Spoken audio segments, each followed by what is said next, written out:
we never just celebrate history in general. All our festivals, which are connected with dates in the calendar, we don't celebrate history, we re-experience history.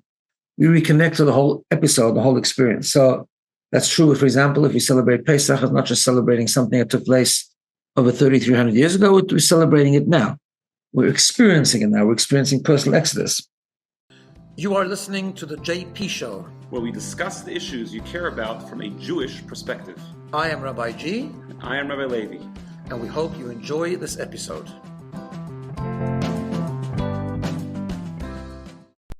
Well, welcome everyone back to another JP episode. You will notice, of course, that Rabbi Levi is not with me today, but for good reason. He is very busy and sort of a little bit kind of on leave for a few days because, thank God, Baruch Hashem, last Thursday, his wife gave birth to twin boys, which means I became a grandfather again, double. Thank God, Baruch Hashem, mother and baby is doing well. And my wife and I, Dina and I, got to see them yesterday. And it's just a miracle. What should we say? I never get my head around when babies are born, how it's a whole person and just sort of where were they, how did this happen kind of thing. With twins, it's just a whole nother level. And it's really a complete miracle from Hashem. Most amazing thing, times two. So I'm just going to give a little bit of a brief monologue here today and talk about something to do with the birth of the twins, but also personally connected to something else. This week, today on Wednesday, that is, it's my Hebrew birthday or my Jewish birthday, or how I like to call it, my real birthday. When I say that, because Jewishly, the Hebrew birthday is a very important day. It's a day that we reconnect to the energy, the power, the holiness that took place on the day we were born, on the day when we were the miracle, when our soul came down to our body. That's what a birthday is. And we have in Judaism, of course, that we never just celebrate history in general. All our festivals, which are connected with dates in the calendar, we don't celebrate history, we re-experience history. We reconnect to the whole episode, the whole experience. So that's true, for example, if we celebrate Pesach, it's not just celebrating something that took place over 3,300 years ago, we're celebrating it now. We're experiencing it now. We're experiencing personal exodus. And the truth is the same thing as every year. And there's this amazing power on the birthday, just as there was on the day we were born. And we re-experience it. We reconnect to the birth, to the freshness, to the purity, to the holiness that took place when we were actually born. So let's just talk about that for a moment, because what happens is when a person is born, we are taught an amazing thing happens. During the 9 months of gestation, pregnancy, the body develops, and simultaneously we are taught the soul develops as well, but separately. This is hinted in a Talmudic passage where it says, Ner daluk al rosho, that a pregnant woman who's carrying a baby, there's a flame that is lit upon, like on top of the baby's head. Now, obviously, it doesn't mean a physical flame, though be kind of dangerous, but it means the soul. So the soul is developing at the same time, hovering over the body, hovering over the fetus. And it's developing and evolving at the same time the body is, but they are somewhat disconnected. At the moment of birth, we are taught, the neshama, the soul, begins to enter the body, becomes one with the body.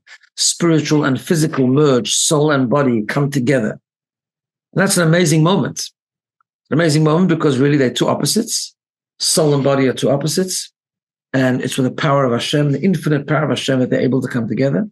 But also because the soul coming into the body represents the whole purpose of what our life in this world is, to bring together the physical and the spiritual, to let the spiritual imbue the physical, to let it come into to let it be eternalized by the physical, and to elevate the physical. And that begins at birth, when our neshama and our body, our neshama and guf, our body and soul, start coming together. That's why we are taught in many places that the birthday has tremendous spiritual power. Just to give you an example of one of the sources of this idea, we know in the story of Purim, it says Haman drew lots to pick a day where he was going to annihilate the entire Jewish nation. And it fell out in the month of Adar, the 13th of Adar. And the Midrash says, Samach, he was very happy because he kind of knew some stuff, and he knew that Adar is the month where Moshe Rabbeinu, Moses, great tzaddik, the great prophet Moses, died. And he thought, well, that's an unlucky event for the Jewish people. So therefore, that would be a good month to annihilate the Jewish nation. Says the Midrash, what he didn't understand is that not only is it the month when Moshe Rabbeinu died, but it's also the month when Moshe Rabbeinu was born.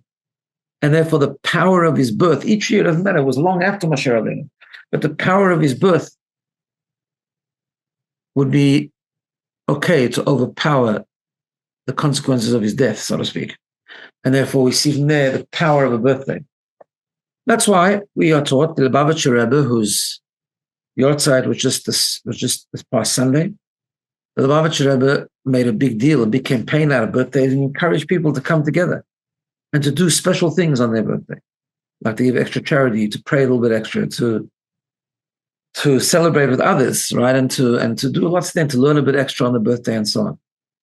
I think to summarize it, I said this last year, but I want to just repeat it a little bit, remind everyone. I think we're talking about the 3 G's. 1 G stands for gladness, happiness, in other words, celebration. A birthday is a time, a Jewish birthday is a time to get together with family and friends and just be thankful that we have another year, we've grown another year. Of course, leading into gratitude, that's the next G, to show true gratitude to the source of all blessings, to Hashem, to God, for bringing us another year, for creating us in the first place, for blessing us in so many different ways. That's part of what we have to do, is recognize the blessings that we have. That's really, really important. And the 3rd G is growth. That everyone would encourage people every birthday to take on something for the next year.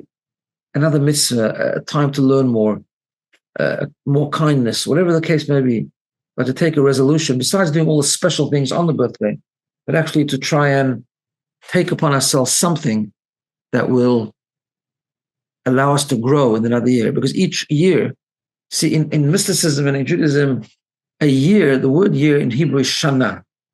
Shana actually means to repeat itself. Because in a way, the year is a cycle and it repeats itself, but like spirally. So it repeats itself on a higher level. That's why each year when we begin our own personal cycle from our birthday, the idea is to try and climb, try and grow. That's why we are glad, we celebrate, we show gratitude, but we also have to grow. And that's why we have to grow, and we have to really make the birthday meaningful in that way. So I just wanted to share that with you and to remind everyone, also to tell you that it's really important to know your Jewish birthday. And if you don't know it, let me know, because I can easily work it out for you. And when you have your next birthday, real birthday, Jewish birthday, try and mark it in some way. Try and sort of just make it meaningful in some way. And may God bring all the blessings upon us and upon you and your families. Apparently, birthday is a time of blessing. Therefore, I want to bless each one with happiness and success in their own lives and their families and so on.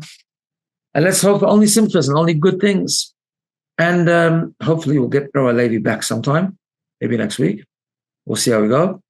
And we will be back. Have a wonderful, wonderful day.